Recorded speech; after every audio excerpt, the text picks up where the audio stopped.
Hi friends, நம்ம TET exam preparation பார்த்துட்ருக்கோம். இன்றைக்கி என்ன பார்க்க போகிறோம் அப்படின்னா, 6ஆம் வகுப்பு தமிழ்ல இருந்து பருவம் 1 இயல் 1 ஃபுல்லாகவே முக்கியமான ஒன் வேர்டு கலெக்ட் பண்ணி வச்சுருக்கிறோம். அந்த டீட்டெயில்ஸ் தான் பார்க்க போகிறோம். ஆல்ரெடி பருவம் 1, பருவம் 2, 6ஆம் வகுப்பு தமிழ் ஃபுல்லாகவே கம்ப்ளீட் பண்ணிட்டோம். நம்மளோட சேனல் பிளேலிஸ்ட்டில் கொடுத்துருக்குறோம். வீடியோ லிங்க் டிஸ்கிரிப்ஷன் பாக்ஸ்லையுமே கொடுத்துருக்குறோம். பார்க்காதவங்க பார்த்து படிச்சுக்கோங்க. அதே மாதிரி சைக்காலஜிக்கு வந்து யூனிட் 1 to 10 வந்து ஃபுல்லாகவே ஒன் வேர்டு டைப்பில் வந்து கம்ப்ளீட் பண்ணியிருக்கிறோம். அதுக்கான வீடியோவுமே நம்ம தனி பிளேலிஸ்ட்டு கொடுத்து போட்டிருக்கோம். சப்போஸ் உங்களுக்கு பிடிஎஃப் ஃபார்மேட்டில் வேணும், படிக்கிறதுக்கு யூஸ் ஆகும் அப்படின்னு நினச்சிங்க அப்படின்னா, நீங்கள் வந்து நம்மளோட மெயில் ஐடி டிஸ்கிரிப்ஷன் பாக்ஸில் இருக்குது, கான்டாக்ட் பண்ணி கலெக்ட் பண்ணிக்கலாம். பிடிஎஃப் வந்துட்டு சைக்காலஜி பிடிஎஃப் வந்து 120 ருபீஸ்க்கு கொடுத்துக்கிட்டு இருக்கோம். தமிழ் அப்படின்னு பார்த்தோம்னா 6ஆம் வகுப்பு முதல் 10ஆம் வகுப்பு வரை எல்லாமே சேர்த்து 350 ருபீஸ்க்கு வந்து கொடுத்துக்கிட்டு இருக்கோம். எதுவும் டவுட் இருந்துச்சுன்னா நீங்கள் தாராளமாக கமெண்ட் பாக்ஸில் கமெண்ட் பண்ணலாம். மெயில் ஐடிக்குமே கான்டாக்ட் பண்ணி டீட்டெயில்ஸ் கேதர் பண்ணிக்கலாம். இப்போ ஃபர்ஸ்ட் கொஸ்டின் பார்க்குறோம். பருவம் 1 இயல் 1லிருந்து புதுமைகள் செய்த தேசம் இது, பூமியின் கிழக்கு வாசல் இது என்ற பாடலினோட ஆசிரியர் யாருன்னு பார்த்தோம்னா தாரா பாரதி அவர்கள். அடுத்து இரண்டாவது கொஸ்டின், தாரா பாரதியோட இயற்பெயர் அப்படின்னு பார்த்தோம்னா ராதாகிருஷ்ணன். தாரா பாரதி அவர்களோட இயற்பெயர் என்ன? ராதாகிருஷ்ணன். கொஞ்சம் வந்து அதிக இம்பார்ட்டன்ட் கொடுத்து படிச்சுக்கோங்க. இந்த மாதிரி ஆத்தர்ஸ் இந்த மாதிரி ஆசிரியர் பெயர் கொடுத்து அவங்களோட இயற்பெயர் என்ன அப்படின்னு கேட்பாங்க. அதுக்கு கொஞ்சம் ப்ரிஃபரன்ஸ் கொடுத்து படிச்சுக்கோங்க. அடுத்து மூன்றாவது கொஸ்டின், டேஸ் என்னும் அடைமொழி பெற்றவர். கவிஞர் ராதாகிருஷ்ணன் அவர்கள் வந்துட்டு கவிஞாயிறு அப்படிங்கிற அடைமொழி பெற்றவராக காணப்படுறாரு. அடுத்து நான்காவது கொஸ்டின், தாராபாரதியோட நூல்கள் அப்படின்னு பார்த்தோம்னா புதிய விடியல்கள், இது எங்கள் கிழக்கு, விரல் நுனி வெளிச்சங்கள், இது எல்லாமே தாராபாரதி அவர்களோட நூல்களாக காணப்படுது. அடுத்து ஐந்தாவது கொஸ்டின், இப்பாடல் டேஸ் என்னும் தொகுப்பில் இடம்பெற்றுள்ளது. இந்த பாடல் வந்து தாராபாரதியின் கவிதைகள் அப்படிங்கிற தொகுப்பில் இடம்பெற்றுள்ளது. அடுத்து ஆறாவது கொஸ்டின், தேசமுடுத்திய நூலாடை என கவிஞர் குறிப்பிடும் நூல் திருக்குறள். தேசமுடுத்திய நூலாடை என கவிஞர் குறிப்பிடும் நூல் திருக்குறள். அடுத்து ஏழாவது கொஸ்டின், காளிதாசனின் தேனிசை பாடல்கள் எதிரொலிக்கும் இடம் காவிரிக்கரை. காளிதாசனோட தேனிசை பாடல்கள் எதிரொலிக்கும் இடம் அப்படின்னு பார்த்தோம்னா காவிரிக்கரை. இம்பார்ட்டண்டான கொஸ்டின், நோட் பண்ணிக்கோங்க. இதுக்கு முன்னாடி எக்ஸாமில் கேட்டிருக்காங்க. அடுத்து எட்டாவது கொஸ்டின், கலைக்கூடமாக காட்சி தருவது சிற்பக்கூடம். அடுத்து ஒன்பதாவது கொஸ்டின், நூலாடை, நூல் ப்ளஸ் ஆடை, எதிர் ப்ளஸ் ஒலிக்க, எதிரொலிக்க. அடுத்து 11வது கொஸ்டின், டேசாமம் ஆண்டு பிப்ரவரி மாதம் காந்தியடிகள் சென்னைக்கு வந்தார். அப்போது ஆங்கில அரசு டேஸ் எனும் கடுமையான சட்டத்தை நடைமுறைப்படுத்தி இருந்தது. 1919ஆம் ஆண்டு பிப்ரவரி மாதம் காந்தியடிகள் வந்து சென்னைக்கு வந்திருப்பாங்க. அப்போ வந்து ஆங்கில அரசு வந்துட்டு ரவுலட் சட்டம் அப்படிங்கிற கடுமையான சட்டத்தை வந்து நடைமுறைப்படுத்தி இருந்துச்சு. அடுத்து 12வது கொஸ்டின், ஜியு போப் எழுதிய டேஸ் தம்மை கவர்ந்ததாக காந்தியடிகள் குறிப்பிடுகிறார். ஜியு போப் எழுதிய தமிழ் கையேடு வந்து தம்மை கவர்ந்த நூலாக காந்தியடிகள் வந்து குறிப்பிடுறாங்க. அடுத்து 13வது கொஸ்டின், டேஸ் காந்தியடிகளை பெரிதும் கவர்ந்த நூல். காந்தியடிகளை பெரிதும் கவர்ந்த நூல் அப்படின்னு பார்த்தோம்னா திருக்குறள். அடுத்து 14வது கொஸ்டின், 1937ஆம் ஆண்டு சென்னையில் டேஸ் மாநாடு ஒன்று நடைபெற்றது. 1937ஆம் ஆண்டு வந்து சென்னையில் இலக்கிய மாநாடு நடைபெற்றது. சென்னையில் இலக்கிய மாநாடு 1937, ஞாபகம் வச்சுக்கோங்க. அடுத்து 15வது கொஸ்டின், இலக்கிய மாநாட்டில் காந்தியடிகள் தலைமை வகித்தார். டேஸ் வரவேற்பு குழு தலைவராக இருந்தார். உவே சாமிநாதர் அவர்கள் வந்து வரவேற்பு குழுவுக்கு தலைவராக வந்து இருந்தாங்க அந்த மாநாட்டில்.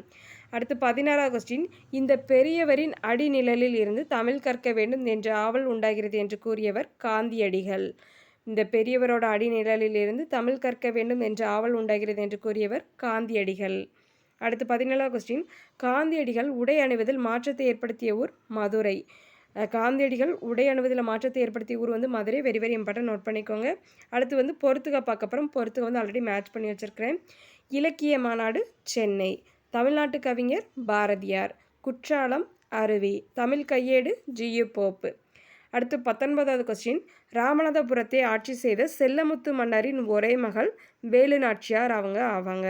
அடுத்து 20வது கொஸ்டின், தாய்மொழியாக தமிழ் மட்டுமல்லாமல் டேஸ் ஆகிய மொழிகளையும் சிறப்பாக கற்றார்.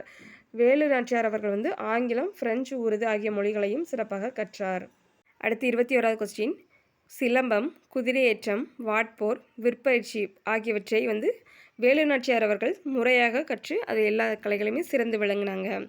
அடுத்து 22வது கொஸ்டின், வேலு நாச்சியார் வந்து யாரை கல்யாணம் பண்ணாங்க அப்படின்னு பார்த்தோம்னா சிவகங்கை மன்னர் முத்துவடுகநாதரை வந்து திருமணம் செஞ்சுக்கிட்டாங்க. அடுத்து 23வது கொஸ்டின், டேஸ் நடைபெற்ற போரில் முத்துவடுகநாதர் ஆங்கிலேயரால் நயவஞ்சகமாக கொல்லப்பட்டார். காளையர் கோவிலில் நடைபெற்ற போரில் முத்துவடுகநாதர் அவர்கள் வந்து ஆங்கிலேயரோட சூழ்ச்சியால் வந்து கொல்லப்பட்டாங்க. அடுத்து 24வது கொஸ்டின், டேஸ் கோட்டையில் தங்கி ஒரு படையை திரட்டு பயிற்சி அளித்தார்.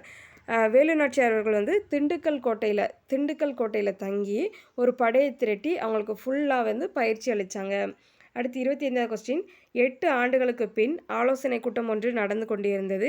கூட்டத்தின் நடுவே வீரமங்கை வேலு நாச்சியார் அமர்ந்திருந்தார். அவரை சுற்றி அமைச்சர் யார் அப்படின்னு பார்த்தோம்னா தாண்டவராயர் அவர்கள் வந்து அமைச்சராக காணப்பட்டாங்க. தளபதிகளாகிய பெரிய மருது, சின்ன மருது மற்றும் குறுநில மன்னர்கள் வந்து சிலர் வந்து அந்த இதில் வந்து காணப்பட்டாங்க, அந்த கூட்டத்தில் கலந்துக்கிட்டாங்க அப்படின்னு சொல்லி குறிப்பிடுறாங்க. அடுத்து 26வது கொஸ்டின், மைசூரிலிருந்து டேஸ் குதிரைப்படை வீரர்களை ஐதர் அலி அனுப்பினார். மைசூரிலிருந்து ஐதர் அலி அவர்கள் வந்து தன்னோட 5000 குதிரைப்படை வீரர்களை வந்துட்டு அனுப்பியிருப்பாங்க. அடுத்து 27வது கொஸ்டின், காளையர் கோவில் நோக்கி வேலு நாச்சியாரின் படை புறப்பட்டது. ஆண்கள் பிரிவிற்கு மருது சகோதரர்களும் பெண்கள் படைப்பிரிவிற்கு வந்து குயிலியும் வந்து தலைமையேற்று வந்து நடத்தினாங்க. அடுத்து 28வது கொஸ்டின், வேலு நாச்சியாரை காட்டி கொடுக்குமாறு உடையாள் அப்படிங்கிற பெண்ணை வந்து ஆங்கிலேயர் வந்து வற்புறுத்தியிருப்பாங்க. ஆனால் அவங்க வந்து அதுக்கு வந்து அதாவது சொல்ல மாட்டாங்க, இவங்க வந்து இங்கே இருக்காங்க அப்படிங்கிறத வந்து காட்டி கொடுக்காத காரணத்தால் வந்து உடையாள் அவங்கள வந்து கொன்றுவாங்க ஆங்கிலேயர்கள் வந்துட்டு. அடுத்து 29வது கொஸ்டின், குயிலி அப்படிங்கிறவங்க வந்து பெண்கள் படைப்பிரிவிற்கு வந்து நம்ம தலைமை வகித்தாங்கன்னு பார்த்தோம் இல்லையா. குயிலி அவங்க வந்து தன்னோட உடலை தீய வச்சுக்கிட்டு ஆயுத கிடங்களை வந்து குதிச்சிருவாங்க. அடுத்து 30வது கொஸ்டின், வேலு நாச்சியாரின் காலம் பார்த்தோம்னா 1730 முதல் 1796. அடுத்து 31வது கொஸ்டின், வேலு நாச்சியார் சிவகங்கையை மீட்ட ஆண்டு 1780. அடுத்து 32வது கொஸ்டின், ஜான்சி ராணிக்கு முன்பே ஆங்கிலேயரை எதிர்த்து வீரப்போர் புரிந்தவர் வேலு நாச்சியார்.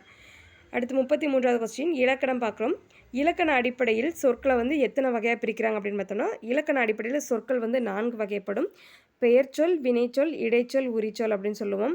இப்போ பெயர்ச்சொல் அப்படின்னா என்னென்னு பார்க்கலாம். ஒன்றன் பெயரை குறிக்கும் சொல் வந்து பெயர்ச்சொல்னு சொல்லுவோம். அடுத்து 35வது கொஸ்டின், வினைச்சொல் அப்படின்னா வினை அப்படின்னா செயல் அப்படிங்கிற பொருள்படும். அப்போ வந்து ஒரு செயலை செய்கிறத குறிக்கிறத தான் நம்ம வினைச்சொல் அப்படின்னு சொல்லுவோம். அடுத்து 36வது கொஸ்டின், இடைச்சொல் பார்க்குறோம். பெயர்ச்சொல் அப்படின்னா ஒன்றன் பெயரை குறிக்கிற சொல் பெயர்ச்சொல்னு பார்த்துட்டோம். வினைச்சொல் அப்படின்னா ஒரு செயலை செய்கிறத குறிச்சிச்சு அப்படின்னா அதை வினைச்சொல் சொல்லி பார்க்குறோம். இந்த பெயர்ச்சொல்லையும் வினைச்சொல்லையும் சார்ந்து வரும். பெயர்ச்சொல்லையும் வினைச்சொல்லையும் சார்ந்து வரும் சொல் இடைச்சொல் அப்படின்னு சொல்லி நம்ம சொல்கிறோம். அடுத்து உரிச்சொல் பார்க்குறோம். உரிச்சொல் அப்படின்னா பெயர்ச்சொல், வினைச்சொல் ஆகியவற்றின் தன்மையை கொஞ்சம் எக்ஸ்ட்ரீம் பண்ணி அந்த இதை வந்து மிகுதிப்படுத்துறதுக்கு வர்றது தான் நம்ம உரிச்சொல் அப்படிங்கிறத வந்து சொல்கிறோம். பெயர்ச்சொல், வினைச்சொல் ஆகியவற்றின் தன்மையை மிகுதிப்படுத்த வருவது உரிச்சொல் ஆகும். அடுத்து 38வது கொஸ்டின், சுதேசி நாவாய் சங்கத்தை நிறுவியவர் யார் அப்படின்னு கேட்டிருக்காங்க. வ.உ. சிதம்பரனார் அவர்கள் தான் சுதேசி நாவாய் சங்கத்தை நிறுவினாங்க. வருடம் பார்த்தோம்னா 1906 அக்டோபர் 16. சுதேசி நாவாய் சங்கத்தை நிறுவியவர் வ.உ. சிதம்பரனார். 1906 வருடம் அக்டோபர் 16.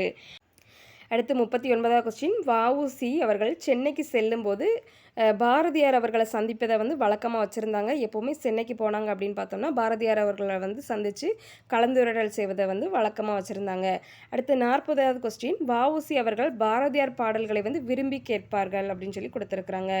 அடுத்து 41வது கொஸ்டின், வ.உ.சியின் பன்முகத்தன்மைகள் அப்படின்னு பார்த்தோம்னா வ.உ.சி அவர்கள் வந்து ஒரு வழக்கறிஞராக காணப்பட்டிருக்காங்க. சிறந்த எழுத்தாளர், பேச்சாளர், தொழிற்சங்க தலைவர், இந்த மாதிரி பன்முக திறமைகள் உடையவங்களாக வந்து வ.உ.சி அவர்கள் வந்து காணப்படுறாங்க. அடுத்து 42வது கொஸ்டின், வ.உ.சி அவர்கள் புலமை பெற்றிருந்த மொழிகள் அப்படின்னு பார்த்தோம்னா தமிழ், ஆங்கிலம். வ.உ.சி அவர்கள் வந்து புலமை பெற்றிருந்த மொழிகள் வந்து தமிழ் மற்றும் ஆங்கிலம். அடுத்து 43வது கொஸ்டின், ஒன்று என்பதை குறிக்க ஓர், ஒரு ஆகிய 2 சொற்களும் பயன்படுகின்றன. ஒன்று அப்படிங்கிறத குறிக்க நம்ம வந்து ஒரு அப்படிங்கிற சொல்லை வந்து பயன்படுத்துகிறோம். ஓர் அப்படிங்கிற சொல்லை வந்து எந்த இடத்துல நம்ம பயன்படுத்தணும் அப்படின்னு பார்த்தோம்னா உயிரெழுத்தில் தொடங்கும் சொல்லுக்கு முன்னாடி ஓர் அப்படிங்கிற எழுத்தை வந்து அந்த சொல்லை வந்து நம்ம பயன்படுத்தணும்.